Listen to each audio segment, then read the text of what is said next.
Welcome to whistle.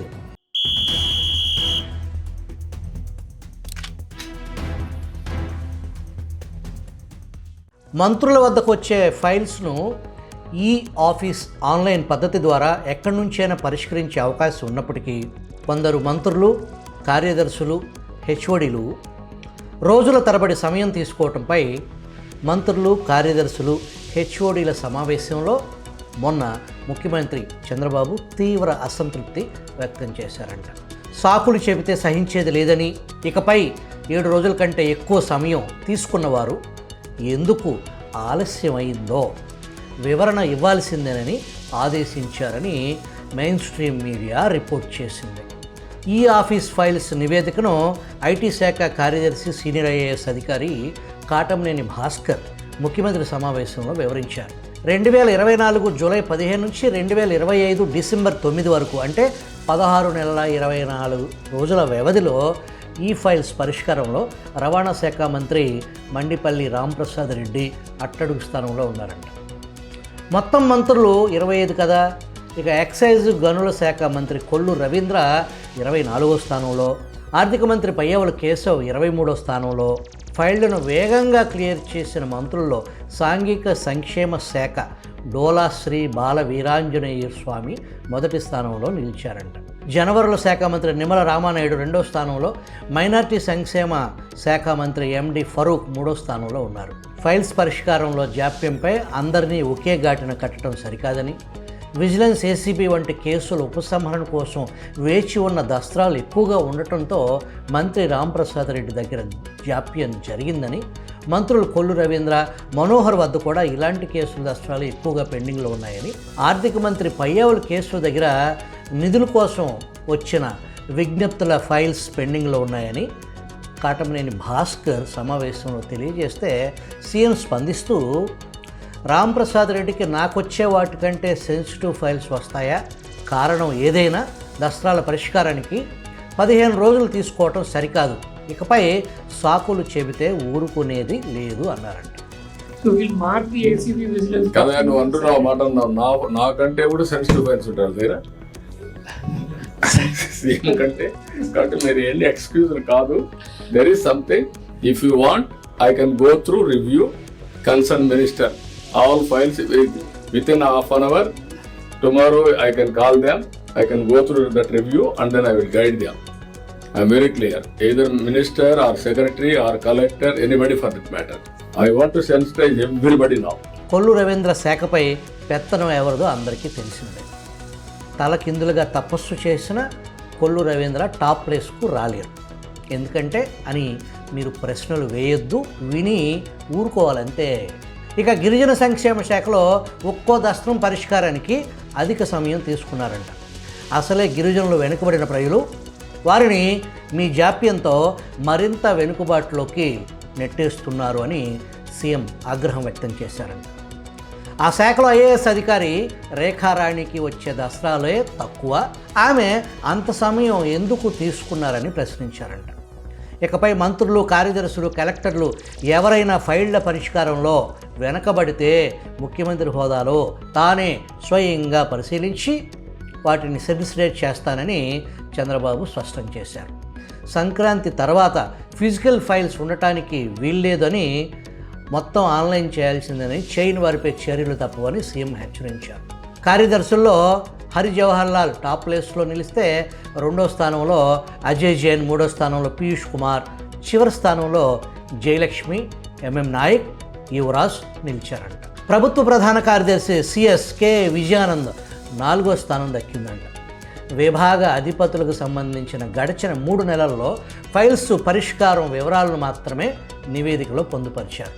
వారిలో excise enforcement విభాగం director IPS అధికారి రాహుల్ దేవ్ శర్మ అత్యధిక సమయం తీసుకుని పరిష్కరించిన మొత్తం ఫైల్స్ కేవలం 20 మాత్రం అనేది రిపోర్ట్ సారాంశం. సెక్రటేరియట్కి సంబంధించి గత 3 నెలల్లో పరిష్కరించిన ఫైల్స్ మాత్రమే పరిగణలోకి తీసుకున్నారంట.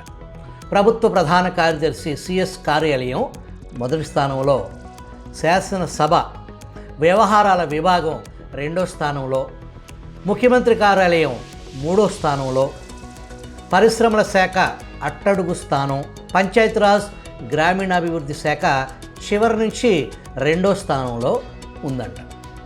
ఇంధన శాఖ చివరి నుంచి 3వ స్థానంలో నిలిచింది అనేది రిపోర్ట్ సారాంశం.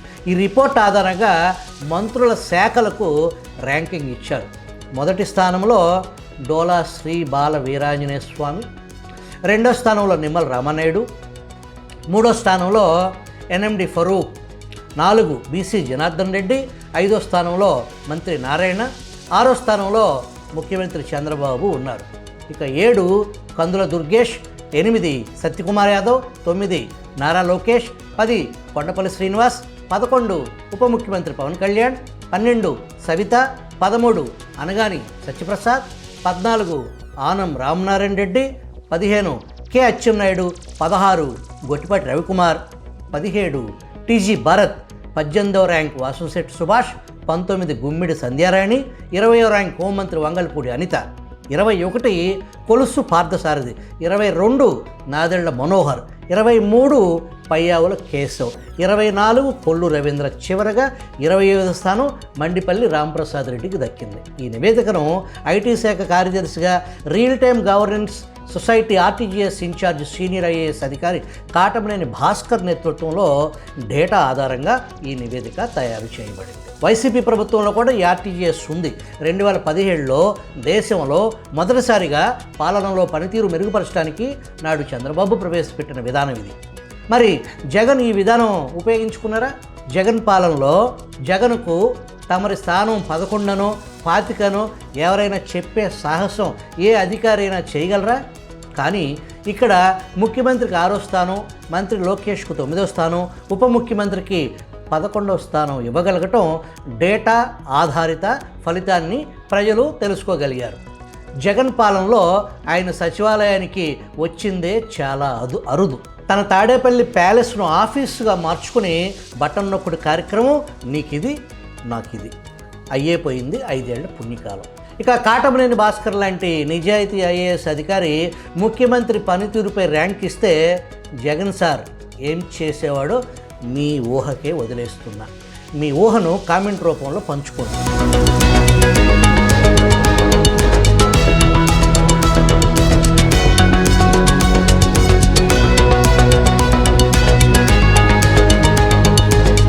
సరే, అసలు విషయానికి వద్దాం. అసలు ఇప్పుడు ఈ ర్యాంకులు ప్రజలు అడిగారా? డేటా ఆధారంగా ఒక ర్యాంకింగ్ నివేదిక వచ్చింది. దాన్ని సీల్డ్ కవర్లో పెట్టి మంత్రులకు ఇస్తే సరిపోయేది కదా, ఇలా మీడియాకు రిలీజ్ చేయటం ఏంటి అని విమర్శించేవాళ్ళు ఉన్నారు. తెలుగుదేశం పార్టీలో కూడా నాయకుడు ఎవరినైనా ఏ నాయకుడైనా తప్పు చేస్తే టీడీపీ కార్యకర్తలే సోషల్ మీడియాలో ఘాటుగా విమర్శిస్తారు. ఇక పాలనలో డేటా ఆధారంగా సిబిఎన్ ర్యాంకులు ఇవ్వటం కూడా అంతే.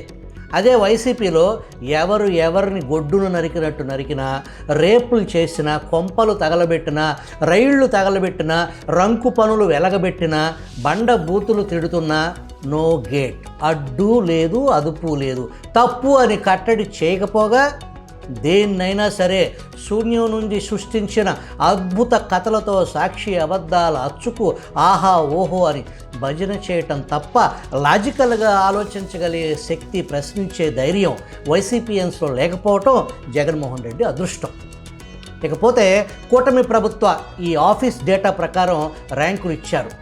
మరికొద్ది నెలల్లో కూటమి పాలన 2 సంవత్సరాలు పూర్తి చేసుకుంటుంది. మరి ఎమ్మెల్యేలు, ఎంపీల పనితీరు, మంత్రులు, ముఖ్యమంత్రుల సమగ్ర పాలనపై ప్రజల దగ్గర కూడా చాలా డేటా ఉంది. ప్రజల వద్ద డేటా ఆధారంగా ఎవరి పరిస్థితి ఏంటి, ఏ ర్యాంకులో ఎవరున్నారు, ఎవరు ఓటీపీ వన్ టైం పొలిటీషియన్, ఎవరు ప్రజల మనసుల్లో చెరగని స్థానం సంపాదించుకుంటున్నారు అనే తీపి చేదు నిజాలను నిర్భయంగా చెప్పటానికి ప్రజల దగ్గర ఉన్న పాలకుల డేటాను విజిల్ అతి త్వరలో మీ ముందు ఉంచబోతుంది. తియ్యటి కళ్ళబొల్లి కబుర్లు చక్కెర వ్యాధి లాంటివి, చేదు లాంటి నిజం కాకరకాయ మాదిరి ఆరోగ్యం. మనం ముఖస్థుతి, భజన, ప్రలోభాలు, బెదిరింపులకు లొంగకుండా విజిల్ జర్నలిజం పరమావధి ప్రజా ప్రయోజనం. దీన్నే ఈ నేల తొలి భాష ప్రాకృత భాషలో భవతు సబ్బమంగళం అని, సంస్కృతంలో సర్వే జగన సుఖినో భవంతు అని, అమ్మ భాషలో అందరూ బాగుండాలని అర్థం.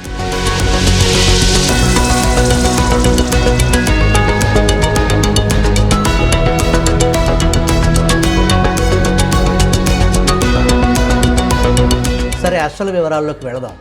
నిన్నటి ర్యాంకింగ్లో టాప్ ప్లేస్లో వచ్చిన మంత్రి డోలా శ్రీ బాల వీరాంజనేయ స్వామి వరుసగా 3 సార్లు గెలవడంతో అది ఎస్సీ కోటాలో మంత్రి పదవి దక్కించుకున్నారు. ఎస్సీ సామాజిక వర్గంలో ఇతరులు కూడా అవకాశం కల్పించాలనే ఉద్దేశంతో మాత్రమే డోలా స్థానంలో మరో ఎస్సీకి స్థానం కల్పించటానికే ఎక్కువ అవకాశం ఉంది.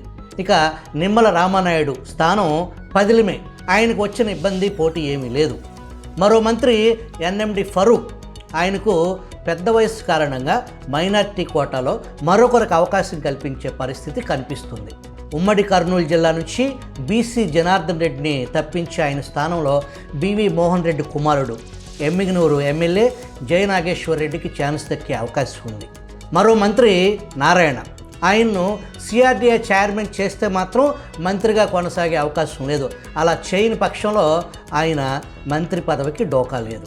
ఇక కందుల దుర్గేష్ స్థానంలో జనసేన నుంచి మరో సామాజిక వర్గానికి అవకాశం కల్పించడం కోసం దుర్గేష్ మంత్రి పదవి కోల్పోయే అవకాశాలు స్పష్టంగా ఉన్నాయి.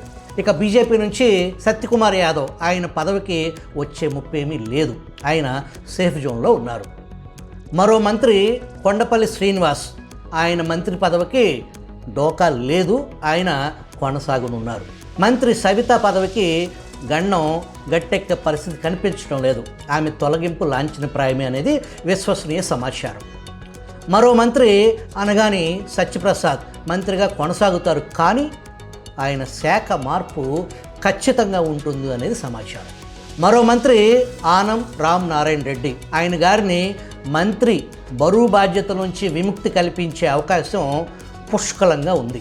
ఈయన స్థానంలో కోటమిరెడ్డి శ్రీధర్ రెడ్డి, వేమిరెడ్డి ప్రశాంతి రెడ్డి పోటీ పడుతున్నారు. మరో పక్క సోమిరెడ్డి చంద్రమోహన్ రెడ్డి పోటీ పడుతున్నా ఆయన కల నెరవేరే పరిస్థితి లేదు. కోటమిరెడ్డా వేమిరెడ్డా, ఎవరి నోము ఫలిస్తుందో చూడాలి. మరో సీనియర్ మంత్రి అచ్చెన్నాయుడు, ఈయన మంత్రి పదవి ఇంట్రెస్టింగ్ టాపిక్. అచ్చెన్నను మంత్రి బాధ్యతల నుంచి తప్పించి పార్టీ పగ్గాలు అప్పచెప్పే అవకాశం ఉంది.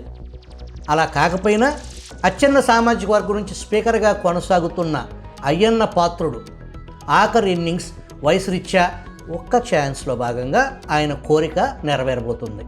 అయ్యన్న మంత్రి అయితే deputy speaker Kanumuri Raghuramakrishnaraju త్రిబులార్ speaker స్థానం సిద్ధంగా ఉంది.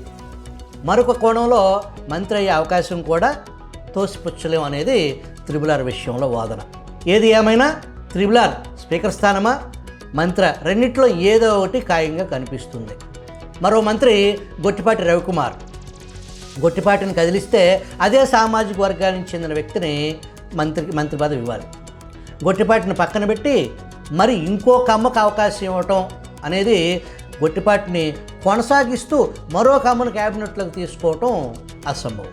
తెలుగుదేశంలో కమ్మకులం నుంచి మంత్రులుగా కొనసాగుతున్నారు మొత్తం 3. మంత్రి నారా లోకేష్, పయ్యావుల కేశవ్, గొట్టిపాటి రవి. ఇంకొక అమ్మకు చంద్రబాబు అవకాశం కల్పించడం దాదాపు అసాధ్యం. జగన్ రెడ్డి గారిలో ఉన్న తెంపు, మంచితనం, బరితెగింపు చంద్రబాబు గారిలో లేకపోవటం అందుకు కారణమని విజనరీని అమితంగా ప్రేమించేవారి మాట. ఇక మరో మంత్రి టీజీ భరత్, ఆయన సామాజిక వర్గం నుంచి పోటీ నామమాత్రం కావటం ఆయన పదవికి ఢోకా లేదు. ఇక మరో మంత్రి వాసంశెట్టి సుభాష్, శెట్టి బలిజ వర్గం నుంచి ఈయన తప్పిస్తే అదే సామాజిక వర్గానికి చెందిన పీతాని సత్యనారాయణ రేస్లో ఉన్నారు. తప్పిస్తారా, కొనసాగుతారా అనేది ప్రస్తుతానికి సస్పెన్స్. ఇక మహిళా మంత్రి గుమ్మిడి సంధ్యారాణి, ఈమె సేవలకు విరామం ప్రకటించి ఆమె స్థానంలో మరో ఎస్టీకి అవకాశం కల్పించనున్నారు అనే ప్రచారం బలంగా ఉంది.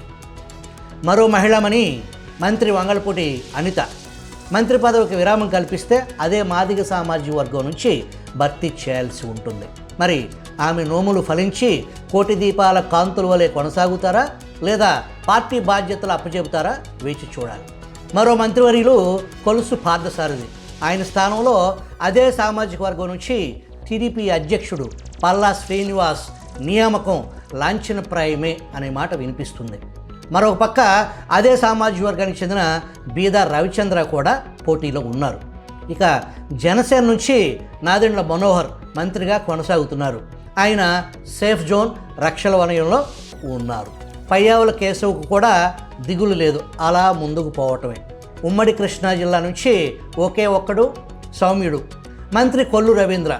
ఈయన గారు బాయిలర్ కోడి పీక కోయటం దగ్గర నుంచి కూడా చూసి ఎరగరు. ఏకంగా పేరు నాని మంత్రిగా ఉండగా ఈయన్ని హత్య చేయించాడని హంతకుడని చెప్పేసి జైలుకు పంపించారు. నిన్నటి ర్యాంకింగ్స్ మొత్తంలో 25 మంత్రుల్లో ఈయనకి 24వ స్థానంలో నిలిచారు. ఆయన పదవికి వచ్చిన ఎటువంటి ముప్పు లేదు. ఉమ్మడి కృష్ణా జిల్లా నుంచి మంత్రిగా ఆయనకు ఎటువంటి ఢోకా లేకుండా కొనసాగుతారు. ఇక నిన్నటి ఈ ఫైళ్ల పరిష్కారంలో 25వ స్థానంలో నిలిచిన మంత్రి రాంప్రసాద్ రెడ్డి స్థానంలో నల్లారి కిరణ్ కుమార్ రెడ్డి సోదరుడు నల్లారి కిషోర్ కుమార్ రెడ్డితో పాటు అమర్నాథ్ రెడ్డి గట్టి పోటీలో ఉన్నారు. వీరిద్దరిలో ఎవరికో ఒకరికి అవకాశం కల్పించాల్సి రావడంతో రాంప్రసాద్ రెడ్డి అవకాశం కోల్పోయే పరిస్థితిలో ఉన్నారు. మహిళ మరియు బీసీ కోటాలో మండలి చీఫ్ విప్ పంచుమర్తి అనురాధ గారి పేరు కూడా పరిశీలనలో ఉంది. మొత్తంగా ప్రస్తుత క్యాబినెట్లో 8 నుంచి 9 మందికి ఉద్వాసన తప్పదు అనే సంకేతాలు అందుతున్నాయి. నూతన సంవత్సరం సంక్రాంతి తర్వాత ఈ మార్పులు చేర్పులు జరిగే అవకాశం ఉంది. ఇక ఐటీ అండ్ హెచ్ఆర్డీ మినిస్టర్ మంత్రి నారా లోకేష్కు ముఖ్యమంత్రిగా పట్టాభిషేకం లాంఛనప్రాయమే అనేది మనకు అందుతున్న సమాచారం. అది ఎప్పుడైనా జరగవచ్చు. ఆ కార్యం నెరవేర్చడానికి సరిపడా స్వంత బలం తెలుగుదేశానికి ఉండగా జనసేనాని పవన్ కళ్యాణ్ సంపూర్ణ మద్దతు ఉంది అనేది విశ్వసనీయ సమాచారం. వాస్తవానికి లోకేష్ పట్టాభిషేకం టీడీపీ అంతర్గత వ్యవహారం. అందుకు జనసేనాని మద్దతుతో పాటు ఢిల్లీ అండ కూడా పుష్కలంగా ఉండటంతో పట్టాభిషేకం క్రతువు లాంఛనప్రాయమే అనేది పలువురి అభిప్రాయం. అయితే అన్నిటికన్నా ముఖ్యమైనది జగన్ రూపంలో పొంచి ఉన్న పెను ప్రళయం. దానికి పూర్తిస్థాయి విరుగుడు ప్రక్రియ లేకుండా ఇలాగే ముందుకు పోతాం, మాకు అంతా తెలుసు, జేగ్యాంగ్ రపారప పిచ్చ లైట్ అని పాలక పెద్దలు భావిస్తున్నారు. గ్రౌండ్లో మాత్రం కార్యకర్తలు ఉక్కపోతకు గురవుతున్నారు. మొదటిసారి అసెంబ్లీలో అడుగుపెట్టిన ఎమ్మెల్యేల అరాచకం కట్టడి చేసి నాటి ఎన్టీఆర్ స్ఫూర్తిని కేడర్లో రగిలించకుండా అంతా బాగానే ఉంది అనుకుంటే అంతా అస్సాం అయిపోయాక చేతులు కాల్చుకుని ఆకులు పట్టుకుంటే ఏంటి ప్రయోజనం? సో తస్మత్ జాగ్రత్త, పారా హుషార్.